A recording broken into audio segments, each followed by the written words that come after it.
সালমুন তাহা। আমি তৃতীয় শ্রেণীতে পড়ি। আমার রোল নং। আমি একটি কবিতা আবৃত্তি করব। কবিতার নাম বীর পুরুষ। লিখেছেন বিশ্বকবি রবীন্দ্রনাথ ঠাকুর। মনে করো যেন বিদেশ ঘুরে, মাকে নিয়ে যাচ্ছি অনেক দূরে। তুমি যাচ্ছ পালকিতে মা চড়ে, দরজা দুটো একটুকু ভাগ করে।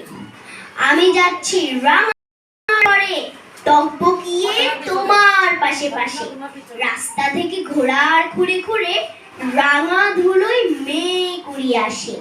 সন্ধে হলো, সূর্য নামে পাটে, এলেম যেন জোড়া দিঘির মাঠে। ধুম ধুম করে যে দেখ পানে চাই, কোনোখানে জনমানব নাই। তুমি যেন আপন মনে তাই ভয় পেয়েছো, ভাবছো এলেম কোথা। আমি বলি ভয় করো না মাগো, ওই দেখা যায় মরা নদীর সোতা। চোর কাটারে মাঠ রয়েছে ডেকে, মাঝখানে দিয়ে পথ গিয়েছে বেঁকে। গরু বাছুর নেই কো কোনোখানে, সন্ধে হতে গেছে গায়ের পানে। কোথায় যাচ্ছি কে তা জানে, অন্ধকারে দেখা যায় না ভালো। তুমি যেন বললে আমায় ডেকে, দিঘির ধারে ওই যে কিসের আলো। এমন সময় হারে রে রে রে রে, ওই যে কারা আসতেছে ডাকছে রে।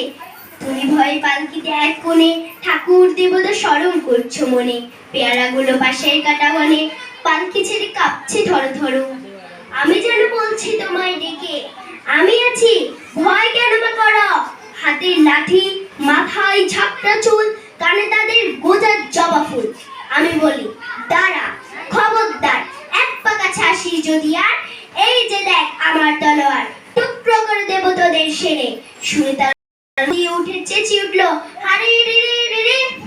তুমি বললে যাসনি খোকা ওরে। আমি বলি দেখো না চুপ করে। ছুটিয়ে ঘোড়া গেলেন তাদের মাঝে, ঢাল তলোয়ার ঝনঝনিয়ে মাঝে। কি যে ভয়ানক লড়াই হলো মা, যে শুনে তোমার গায়ে দেবে কাটা। কত লোক যে পালিয়ে গেল ভয়ে, কত লোকের মাথা পড়লো কাটা। এত লোকের সঙ্গে লড়াই করে ভাবছো খোকা গেলই বুঝি মরে।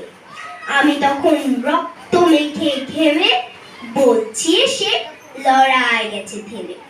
তুমি শুনে পালকি থেকে নেমে চুমু খেয়ে নিচ্ছ আমায় কোলে, বলছো ভাগ্যিস খোকা সঙ্গে ছিল, কি দুর্দশায় হতো তা না হলে।